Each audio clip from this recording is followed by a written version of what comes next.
Astro only एक अच्छे दोस्त की तरह हमेशा आपके साथ है। भारत की अपनी धार्मिक और ज्योतिष की मोबाइल ऐप। लॉग इन कीजिए और बात कीजिए अनुभवी एस्ट्रोलॉजर से। ओम नमो भगवते वासुदेवाय नमः। मित्रों, एस्ट्रो ओनली पर तो आप सभी का स्वागत है। और आज हम बात कर रहे हैं, दशहरा आने वाला है और रावण की कुंडली। रावण की कुंडली पर विवाद तो काफी रहे और अलग अलग मतों में अलग अलग तरीके की कुंडलियां बनाई गई। यहाँ तक कि राम और रावण की कुंडली भी एक जैसी बताई गई, उस पर भी बड़ा विवाद है। विवादों में न पड़ते हुए हम रावण की कुंडली के ऊपर एक दृष्टि डालेंगे कि कैसी थी, कैसे योग थे, कि क्या धनवान योग थे, किस तरीके के योग बन रहे थे। तो लंकापति रावण की जन्म कुंडली में 3 ग्रह उच्च राशिगत उच्च के थे। 3 ग्रह कुंडली में उच्च के हो जाए तो व्यक्ति को राजयोग प्राप्त होता है और पराक्रमी व्यक्ति हो। राम और रावण की कुंडली में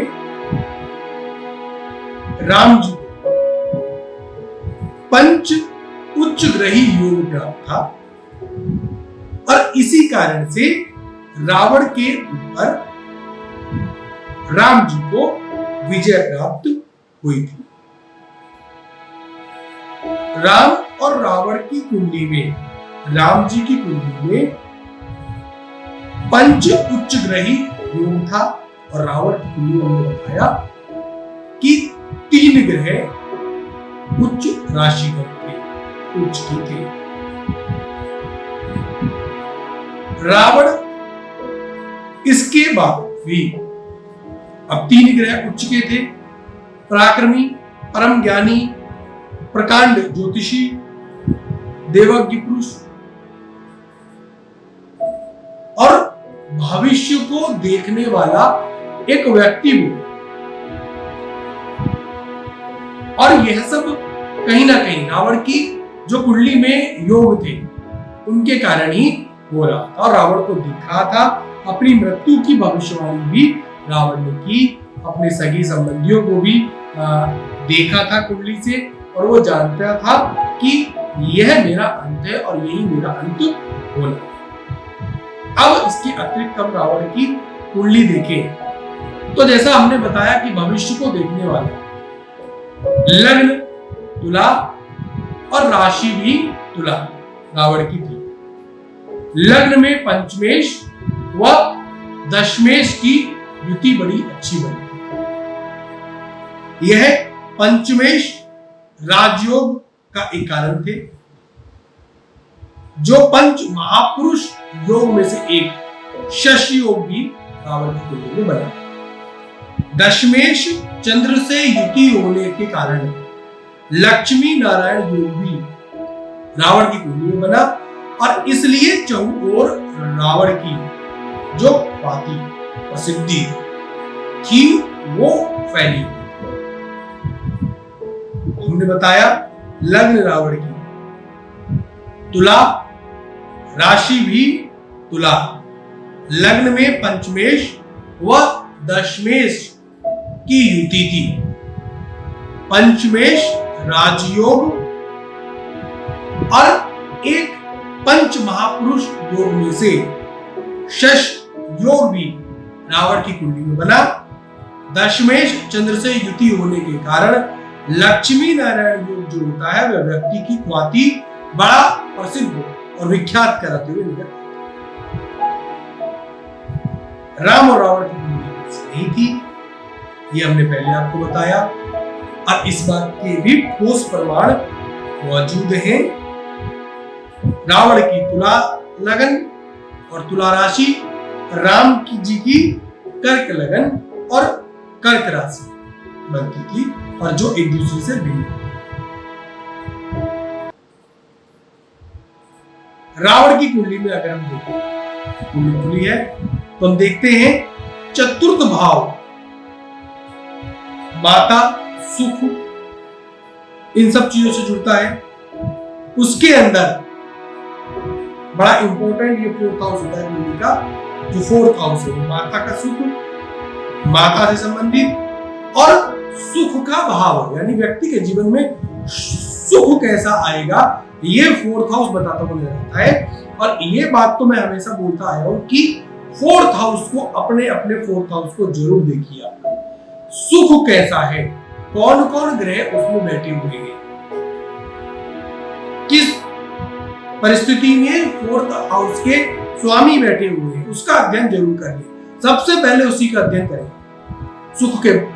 तो रावण की कुंडली में 4th हाउस की बात करें तो 4th हाउस में सप्तमेश व धनेश मंगल उच्च के होकर बैठे हुए थे। इस कारण अथाह संपत्ति रावण को प्राप्त हुई। 6th भाव में शुक्र और बुध, जो लग्नेश और अष्टमेश, शुक्र का कारक रहा, और धर्म भाग्य भाव का स्वामी बुध नीच का इनकी कुंडली में था, जिसके कारण सीता जी का हरण हुआ या करवाया गया। पुत्रों, सगे संबंधी सहित राम के द्वारा उद्धार कराकर सभी को स्वर्ग का द्वार भी दिखाया। तो यहां पर क्या स्थिति बनी? षष्ठ नाना मामा के भाव में शुक्र व बुध है। षष्ठ भाव नाना मामा के भाव में शुक्र और बुध है, जो लग्नेश अष्टमेश शुक्र का कारक है और धर्म भाग्य भाव का स्वामी बुध नीच का था। इसलिए सीता जी का हरण के बाद में पुत्र सहित सगे संबंधियों सहित स्वर्ग का द्वार भी मिला। अब इसमें सप्तम भाव देखिए रावण का। सप्तम भाव में उच्च के सूर्य होने के कारण मंदोदरी जैसी प्राप्त। सप्तम भाव में उच्च के सूर्य ने मंदोदरी को दृढ़ भी बनाया। इसीलिए बोला गया कि सीता जी को लौटाने की जो बात कोई नहीं कर पाया, वो मंदोदरी ने 2 बार से अधिक से की। रावण के लग्न में उच्च के शनि ने अपने आगे किसी की चलने नहीं दी। लग्न में उच्च का शनि होने से पत्नी की नहीं सुनते और अपने आगे किसी की सुनते नहीं। दशम में उच्च का गुरु होने से रावण 10वें घर में उच्च का गुरु होने से क्या होता है, राजनीति में बहुत अधिक सफलता प्राप्त होती है और गुरु से बहुत अधिक शक्तियां प्राप्त होती हैं। तभी भगवान शिव के प्रिय रावण को दशानन ही बोला। गुरु की धन भाव पर मित्र दृष्टि से महाधनी और बड़े कुटुंब वाला यह रावण बना। वहीं षष्ठ भाव पर स्वयं दृष्टि से अपने कुल का यह प्रधान भी बना था।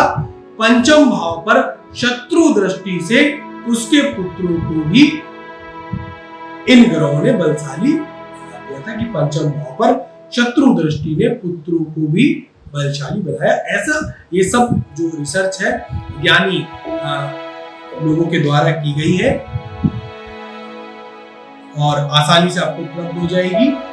पराक्रमेश भाव का स्वामी रावण के उच्च का होने से यह रावण धार्मिक भी था और भाई विभीषण व कुंभकर्ण 2 वैज्ञानिक भी मिले।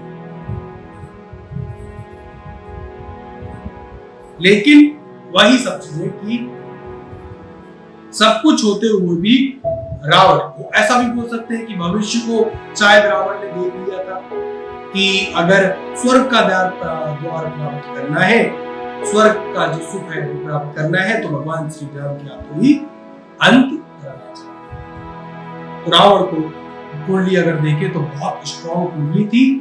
कुछ नेगेटिव चीजें थी जिसमें एक शनि जिसने कभी अपने आगे दूसरों की बात चलने नहीं दी।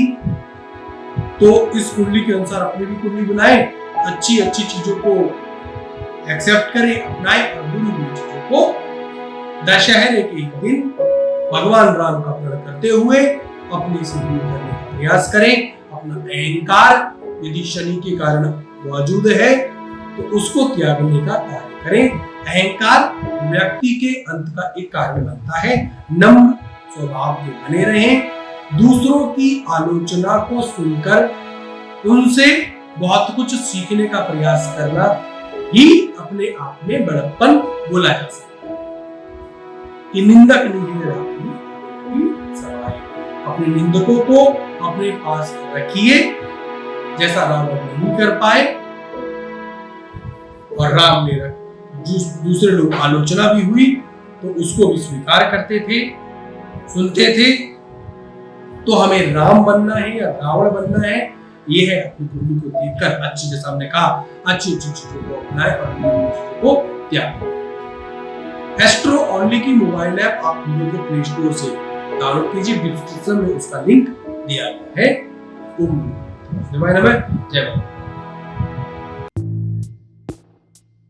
एस्ट्रो ओनली एक अच्छे दोस्त की तरह हमेशा आपके साथ है। भारत की अपनी धार्मिक और ज्योतिष की मोबाइल ऐप। लॉगिन कीजिए और बात कीजिए अनुभवी एस्ट्रोलॉजर से।